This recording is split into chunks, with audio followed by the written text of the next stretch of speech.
enxertado em Jesus. Se arrepender das suas práticas, dos seus pensamentos, gestos, atitudes, ações, omissões, tudo o que afasta o homem de Deus, ele deseja se arrepender. E ele vai passar a viver segundo o que Jesus trilhou para a vida. E eu acho interessante que o apóstolo Paulo diz: sede, pois, meus imitadores, assim como eu sou de Cristo, me imitem, porque eu imito a Cristo em tudo, só não sou perfeito igual a Ele, mas sou imitador dele.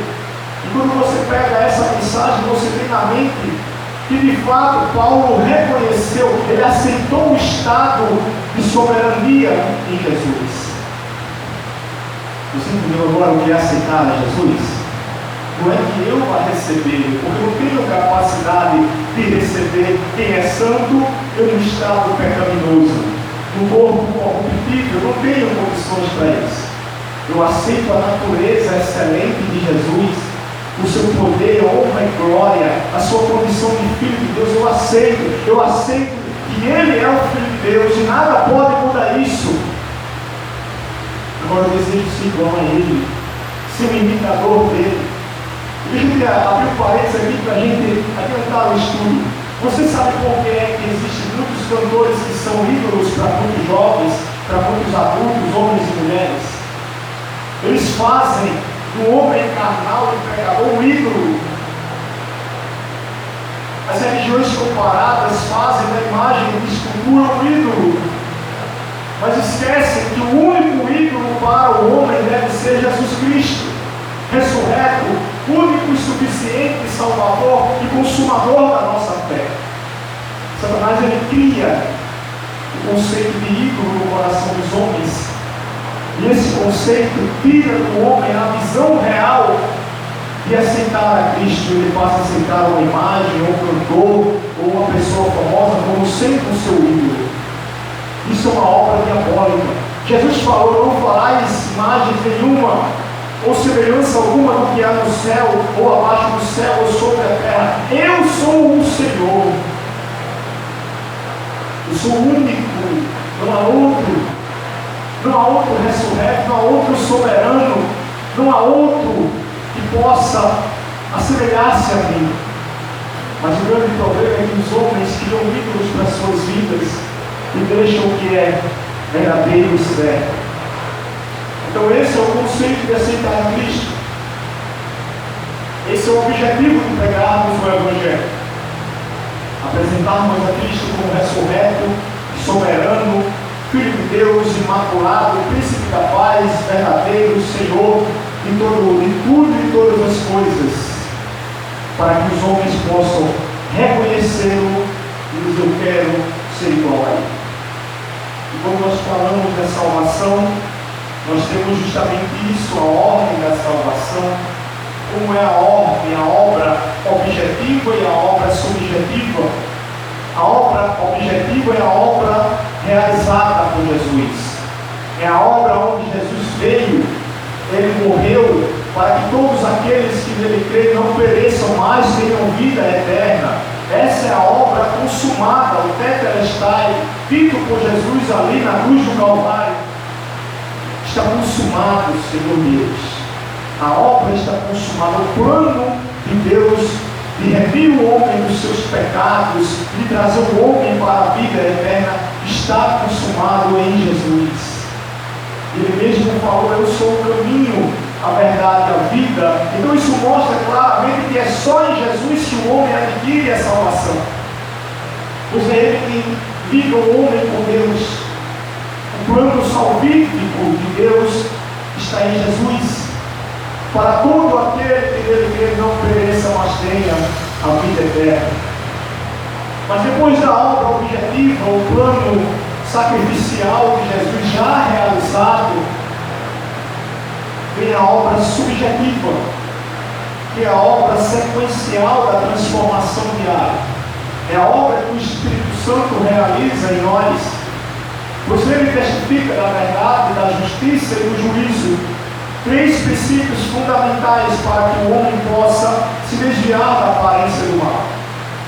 Veja que o Espírito Santo é uma pessoa, E Ele realiza uma obra contínua, para que o homem chegue diante de Deus na condição de varão perfeito, irrepreensível diante do Senhor, perseverando, mantendo-se longe do pecado, longe das coisas desse mundo, longe das más amizades, longe de tudo aquilo que destrói o homem, longe daqueles que querem ver o homem na destruição.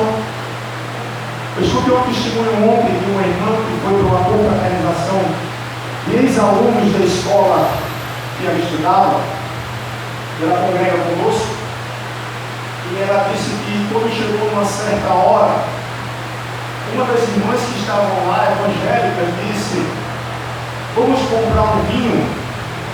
Ela disse: não vou comprar vinho, não vou tomar vinho. Não, mas a Bíblia não condena. Aí quando foi mais na frente, disse: vamos comprar uma bebida, mas não. E essa bebida era justamente a bebida que ela usava quando ia se drogar e se prostituir.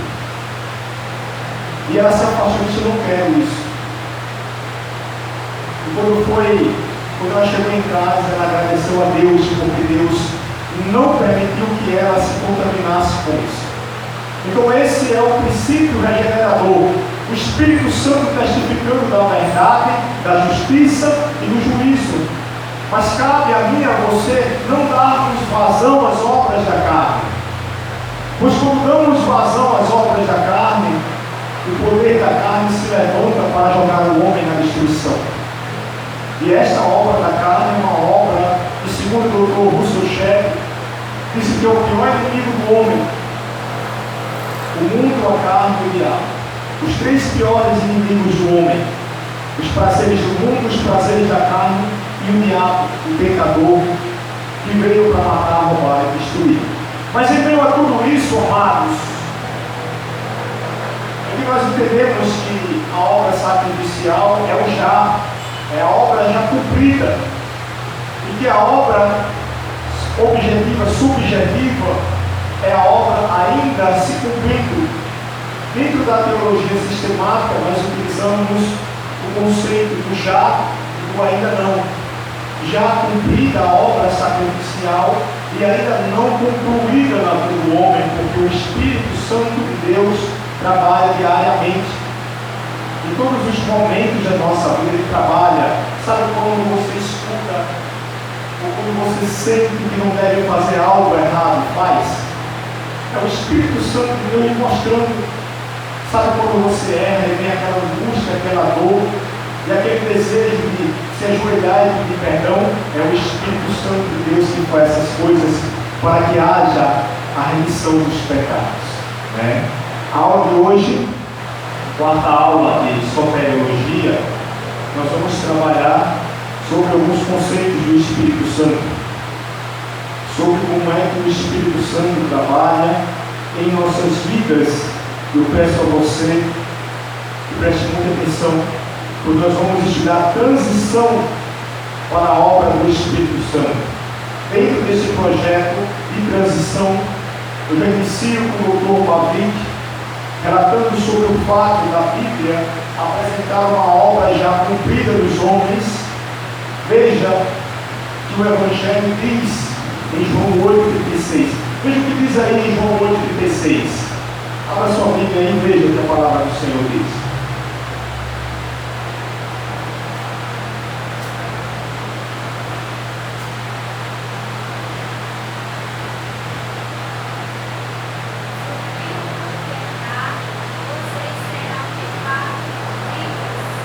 Então veja, amados, que se verdadeiramente o Filho do Homem vos alcançar, vocês serão livres. Mas a grande questão é, havendo a libertação total de Jesus sobre a vida do homem, alguns dizem que não seria mais necessário a obra subjetiva ou a obra ainda não cumprida do Espírito Santo. Então esse é um conceito do qual nós precisamos avaliar com muita cautela, pois Jesus ele está dizendo: se verdadeiramente o Filho do Homem vos libertar, verdadeiramente sereis livres, livre das algemas do diabo, livre dos pecados que aprisionavam o homem. livre das ações diabólicas no qual o homem se escravizava e mantia-se naquele cativeiro continuamente. Mas mesmo com base nesse texto, nós não temos uma menção direta de que a obra foi concluída e ela foi realizada, mas ainda não concluída. Nós vamos aprender dois conceitos hoje sobre isso, de forma que a Bíblia nos ensina que a obra de Deus é uma obra criacionista, a obra de Jesus é uma obra redentora e a obra do Espírito Santo de Deus é santificadora. E eu entendo dessa forma também, porque veja bem, se eu fizer uma pergunta de quantos pecaram hoje, todos vão dizer que pecaram. Sim ou não? Todos pecaram. Conscientemente ou inconsciente, todos pecaram. Com desejos, pensamentos, gestos, atitudes, todos pecaram. Agora você imagina se não houvesse a obra diária do Espírito Santo. Como poderia o homem reconhecer que pecou? Então é o próprio Espírito Santo que testifica sobre o erro e sobre a necessidade do homem se arrepender diariamente dos seus pecados. Então veja, o Espírito Santo não somente tem uma personalidade que lhe é própria, mas também tem um método peculiar de trabalho. Portanto, devemos distinguir entre a obra de Cristo, merecendo a salvação, e a obra do Espírito Santo aplicando. Cristo satisfez as exigências da justiça divina e mereceu todas as bênçãos da salvação. Logo, a obra da salvação é uma obra feita na cruz, com a morte e vivificação de Jesus. Contudo, ele ainda continua trabalhando em favor dos seus continuamente, por meio do Espírito Santo de Deus. Mas por que isso acontece? Por que é que Jesus continua trabalhando diariamente? Quem pode explicar isso? Quem pode dizer por que Jesus continua trabalhando diariamente em nossas vidas? Primeiro, porque o pecado continua na carne como um cão, adormecido, esperando a oportunidade de acordar e lançar as suas chamas. Então o pecado ele continua na carne. Nós não fomos glorificados ainda.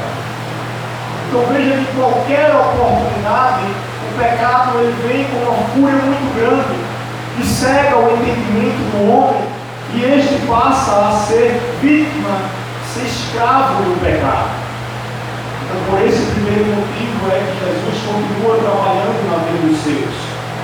O segundo, porque se o Espírito Santo de Deus não trabalhasse continuamente, o homem seria bombardeado e sujeito às práticas contínuas do pecado. Todavia, o Espírito Santo milita contra as obras da carne dos homens.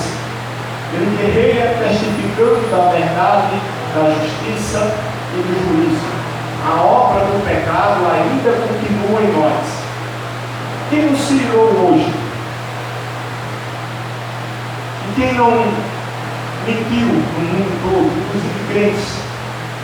E quem não teve desejos insanos no mundo todo, inclusive os crentes? Você entendeu? Porque é que a obra ela continua diariamente. A obra salvífica, a obra da salvação já foi concluída, mas o homem deve ser trabalhado diariamente. E aí Jesus ele nos deixa a Bíblia como sendo o nosso manual de fé e de prática, porque ela vai nos ensinar justamente aonde erramos, as consequências do erro e a justiça para que venhamos nos corrigir. Então veja que, tendo por base que a obra do Espírito Santo está totalmente ligada à obra de Cristo, elas não se apartam uma da outra. Abra sua Bíblia aí no Evangelho de João 16, 13 e 14 e leia para mim, por favor.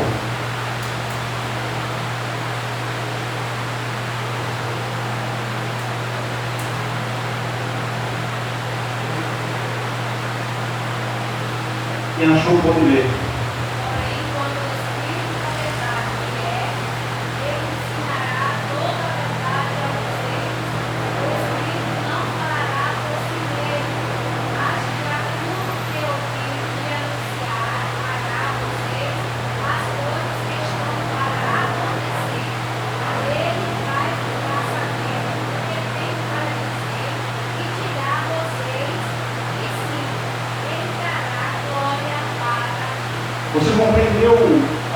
importância da obra do Espírito Santo. Ele vem e testificará o que Deus já determinou, o que Jesus já determinou para a vida do homem. Ele irá transformar os pensamentos dos homens. Ele vai conduzir os homens no caminho certo. Ele vai falar o que Jesus determinou que ele falasse, o pleno conhecimento. Então essa é a obra que é feita diariamente pelo Espírito Santo de Deus sobre a vida dos homens. Existe ainda um conceito que diz que todas as operações do Espírito Santo são parte da obra salvadora de Jesus Cristo. Exatamente como o Filho de Deus não é somente o mediador da redenção, mas também é o mediador da criação. Assim o Espírito, como nos é apresentado nas Escrituras, opera não somente na obra da redenção, mas também na obra da criação. Naturalmente, a obra do Espírito Santo, ou a soteriologia, está interessada unicamente na sua ação redentora, mas para compreendê-la bem, é altamente desejável dar algumas atenções às suas operações mais gerais. Então veja que dentro da base da soteriologia, nós encontramos Percoff falando sobre que a obra de Jesus Cristo não era só redentora, mas criadora também. Ele tem participação, assim como a obra do Espírito Santo. Ela não é somente uma obra consequente diariamente, mas é uma obra que também é participante do momento da obra completa de Jesus. Quando Jesus ele vai fazer a obra completa, a obra sacrificial, também tem uma ação do Espírito Santo. Quando o homem ele vai entender a Jesus, que Jesus morreu, foi ressuscitado e é o Filho de Deus, pela sua própria consciência ele não consegue, porque ele está morto espiritualmente, ele não tem vida, está totalmente em escravidão do pecado. Então existe a necessidade da obra do Espírito Santo. É muito simples. Veja que quando Deus foi alcançar vocês, que foi feita a pergunta, houve uma guerra de pensamentos. Eu vou ou não vou? Não é assim? Mas como é que você foi? Depois você fica perguntando, como é que eu fui? Como é que eu fui reconhecer a grandeza de Cristo e hoje eu sirvo a Ele, se nem conversa com o cristianismo eu queria, nem com os crentes, nem com o Evangelho? Então é uma obra também do Espírito Santo participante da apresentação da obra sacrificial de Jesus. As obras do Espírito Santo são ou estão apresentadas tanto na antiga aliança como na nova aliança, de forma que na antiga aliança ela é apresentada de forma figurativa. Por exemplo, o sopro de Deus. Veja o que diz no livro de Jó 32, versículo 8. Pode abrir aí, leia para a gente compartilhar.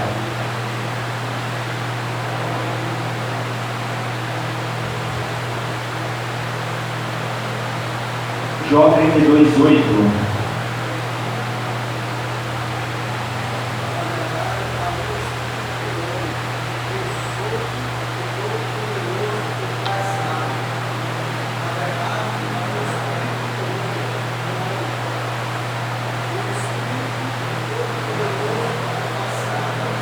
Na verdade, há um espírito no homem e o Espírito do Todo-Poderoso o faz sábio. Agora veja o que diz o Salmo 33, 6.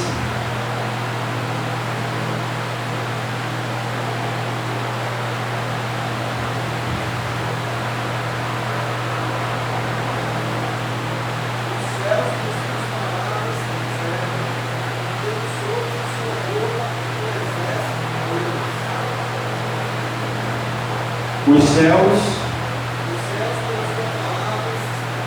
céus pelas suas palavras se fizeram,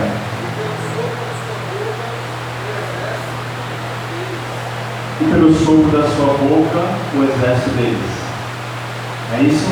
Então veja que a apresentação do Espírito Santo de Deus ela vem também como o sopro de Deus, né? Como a ação do sopro de Deus. E em alguns casos é simplesmente um sinônimo de Deus. Abra na sua Bíblia no Salmo 139, 7 e 8. Veja o que diz.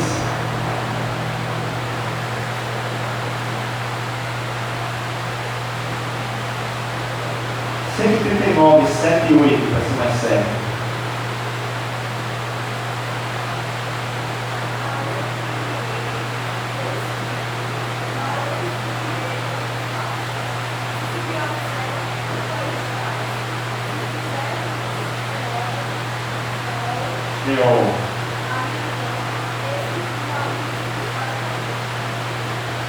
Então você vê que ela é apresentada como sendo um sinônimo, né? Isaías 40, 13, veja o que diz aí.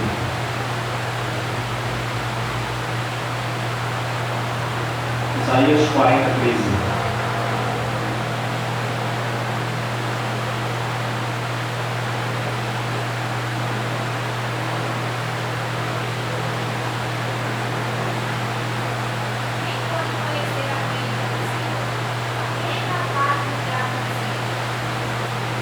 Quem pode conhecer a mente do Senhor? Quem pode dar conselhos do Senhor? E quem é capaz de conhecer a sua mente? Então veja que é uma obra, um sinônimo da obra do Espírito Santo. É muito comum servir a ela para designar a força da vida, o princípio que faz viver as criaturas. E isso de maneira única, peculiar a Deus. O Espírito que permanece nas criaturas e no qual a sua própria existência provém de Deus e as liga a Deus. Veja o que diz Jó 32, 8.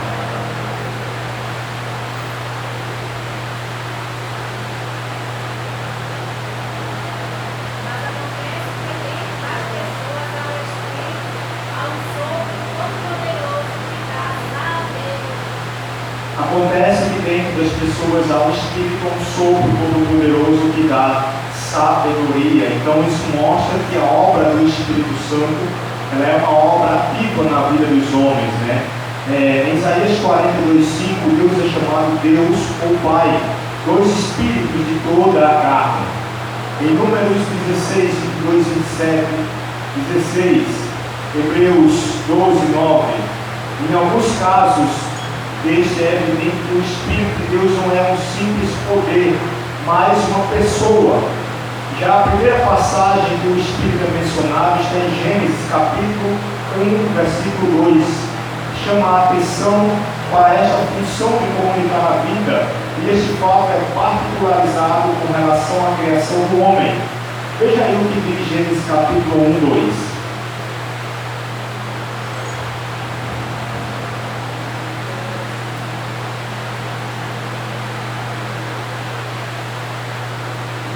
Gênesis 1, 2.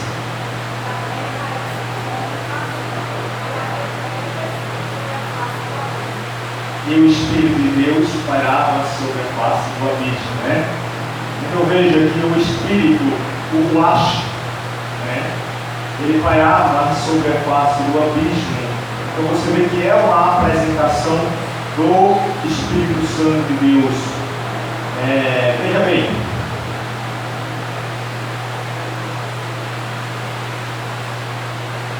Em alguns casos, este é evidente que o Espírito de Deus não é simplesmente um poder, mas uma pessoa. Já a primeira passagem de Gênesis fala sobre isso, como nós vimos agora e chamar a atenção às funções. Ele também tem um poder de se comunicar, ou de comunicar vida. E este fato é particular com relação à criação do homem. Veja o que diz Gênesis 2, versículo 7. Foi esse que nós lemos?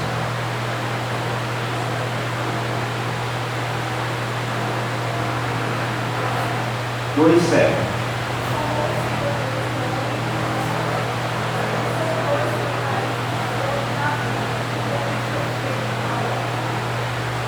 Soprou Deus como o homem na terra, soprou Deus sobre ele o Espírito da vida. Então o Espírito de Deus gera vida e leva a completar-se a obra criadora de Deus. Jó 3,4 fala sobre isso. No Velho Testamento é evidente que a origem da sua vida, sua manutenção e seu desenvolvimento depende da operação do Espírito Santo. A retirada do Espírito significa morte. Ou seja, no Antigo Testamento o Espírito vinha, fazia a obra e voltava. Então veja, com base na retirada do Espírito Santo surge um grande questionamento sobre a queda dos homens. Dito no livro de Gênesis, o texto diz que se Adão tocasse o começo do fruto, o fruto que Deus havia falado não tocar, certamente morreria. Pensa, se a morte seria a retirada do Espírito Santo, e Deus falava com Adão ao virar do dia, com o pecado o Espírito Santo se retirou de Adão? Será que o Espírito Santo retirou-se de Adão? Porque Jesus falou, Deus falou que se ele tocasse ou comesse da fruta, certamente morreria. E Satanás disse que a Eva que era ser igual a Deus, que seria entre o bem e o mal. E como aconteceu o toque, a comida, a comer o fruto, o pecado em todo mundo. E ela morreu para as coisas espirituais e nasceu para o pecado. Então certamente o Espírito retirou-se. O Espírito retirou-se de Adão e de Eva. E quando ele comeu, ambos reconheceram que estavam nus e tiveram vergonha. Então o pecado entrou sobre a vida deles. Mas com base nisso nos vem uma outra pergunta. O Espírito Santo habitava continuamente em Adão? Porque se retirou-se.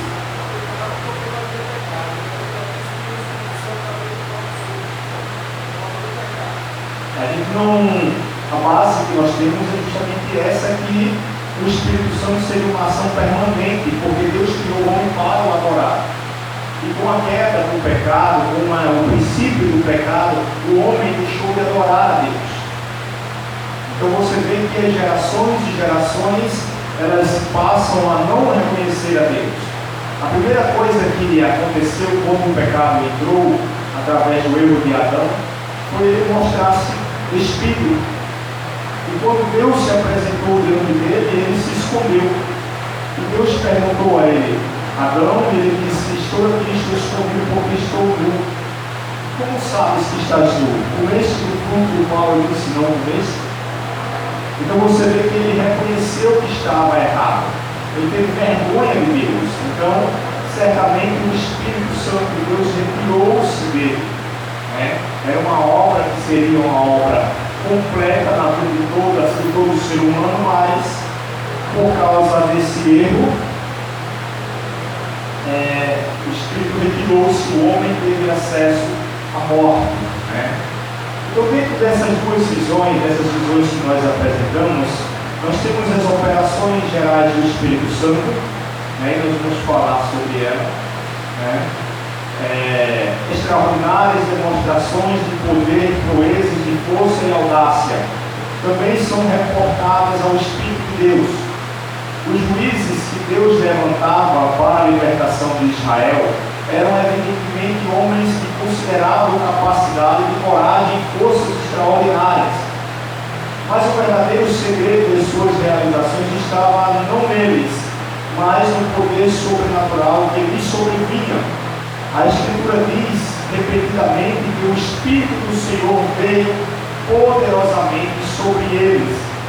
Jeremias, Juízes 3:10, 6:34, 11:20, 13:25, 14:6, 19, 15 e 14. Foi pelo Espírito de Deus que eles foram capacitados a acionar a libertação do povo de Israel. Há também, claro, o reconhecimento da operação do Espírito Santo na esfera intelectual. Veja que o Espírito Santo ele mostra a capacidade sobrenatural do homem de ter pleno conhecimento de assuntos que outrora eles não tinham. Quando nós falamos sobre isso, nós entendemos que o que aconteceu no livro de Jó, capítulo 32:8, onde Eliú fala disso. Ele diz o seguinte: na verdade, ao espírito do homem, e o sopro do Todo-Poderoso o faz entendido.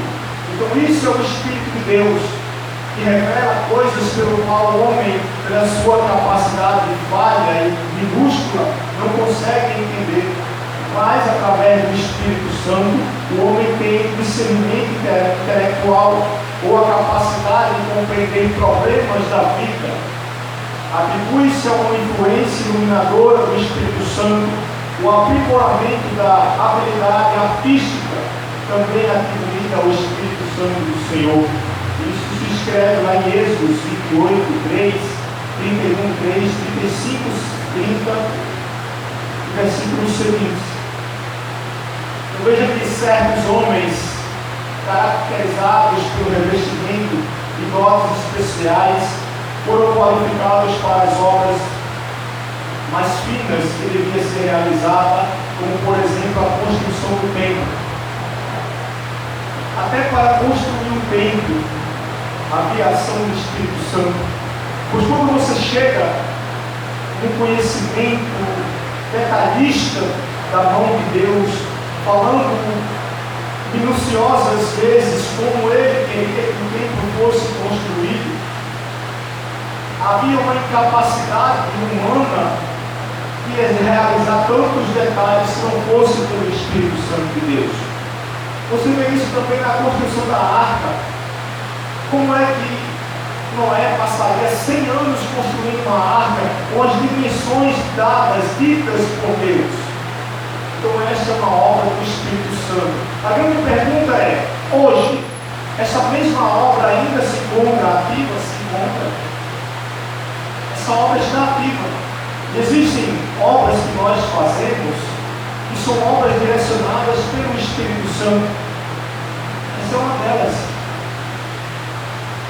Eu orei a Deus e disse, Senhor, se estas poltronas estiverem no centro da tua vontade, tu possas direcionar o caminho mais correto para que haja honra e glória do teu santo nome no meio da igreja. Houve alguns levantes no caminho, houve algumas situações em que queriam impedir que a gente conseguisse realizar a compra dessas cadeiras. Olho grande demais, pessoas mesquinhas não queriam partilhar, e chegou um ponto que quando eu tinha em casa pegar o cartão, eu disse, Senhor,